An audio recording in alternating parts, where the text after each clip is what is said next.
Hi, I'm Chris Reynolds, and I am a developer advocate at Pantheon, and I'm here today with one of our senior solutions architects at Pantheon, Miriam Goldman, who's speaking this weekend at WordCamp Rochester. Welcome, Miriam. Thank you for having me. You're welcome. So just tell me about yourself. Who are you?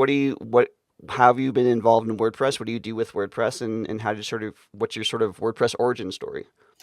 Yeah, so I've been involved with WordPress since probably 2008, 2009. So I come from a dev background. So I started out as just your pure PHP developer and everything, right out of college. And then back then I had some friends who had a band and they wanted me to build their website. And I was like, okay, let's look at the CMSs. And I pretty much picked WordPress because it was easier for them to update than Drupal. And so then I started just getting into that. I got a job working exclusively with WordPress in 2012. I had been just doing it just on the side beforehand. I worked in the agency space for 12 years, and then I came to Pantheon in May of this year.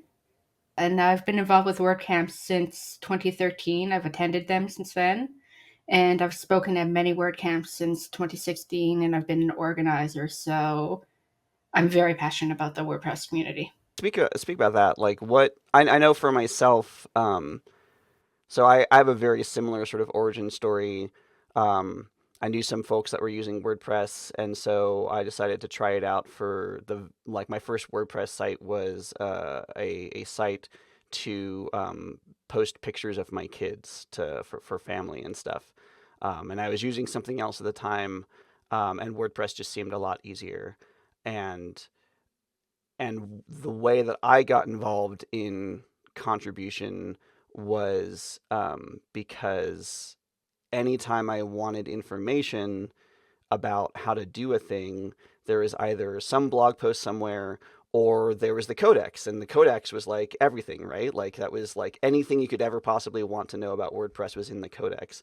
And so having and then like as I leveled up and went into WordPress for my income, um, that it felt very much like, well, this is how I got here, and so like I want to make sure that other people can kind of follow the same sort of trajectory too. Is that kind of like does that sound familiar? It does, yeah, because it was just like part of it was making friends, is getting into the WordPress community, and also I guess just the knowledge sharing. Because there's only so much you could do by just sitting and watching videos and trying to use your Google skills to find it. So just going to the sessions, and especially if you have workshops at some of the larger WordCamps, it's just like so much better. And then if you have things like Contributor Day, you can really just give back and get something out there. What so tell me, you've been in this role at Pantheon for a little bit. What exactly is a senior solutions architect? What is that? What do those words mean? Yeah, so it's confusing to a lot of people. I like to say I'm like a website therapist, a website doctor, and a data analyst. So, what my team does is we work with our migrations team. So, if a customer wants to come to Pantheon and they want to purchase a premium migration and get help with it, I help oversee that. So, I help our migrations team. I help configure our custom upstreams. I work with CI CD.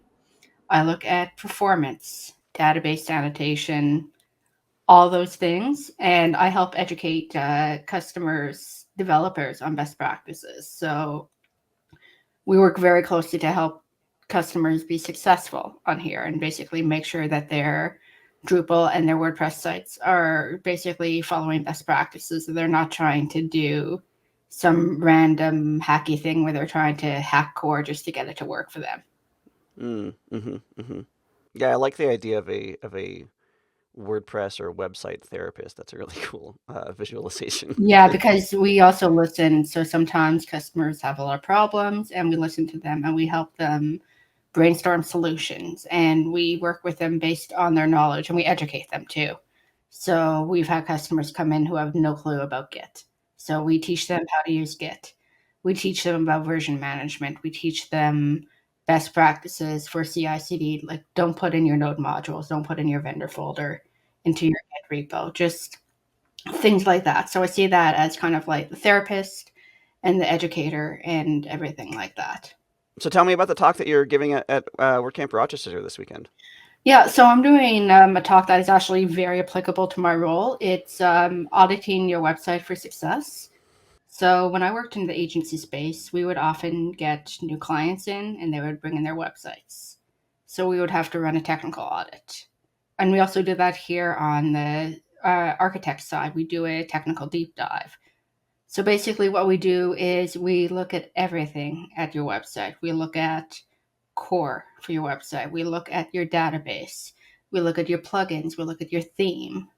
We look at security and everything. And what I'm talking about is things, if you want to get kind of like a comprehensive lay of the land, what are certain things you could look for and what are certain tools that you could use to help you gather all your data. And then you can come up with a plan, which is very personalized for every single person. So I'm not touching on that, but then you can basically take your findings, have all your data, and lay it out and figure out a timeline and priorities. What are you hoping that people will be able to take away from attending your talk? I'm hoping that they can come up with tools and find different things and that for their website. Like people come sometimes get overwhelmed, so I hope to lessen that whelm is the best way to put it.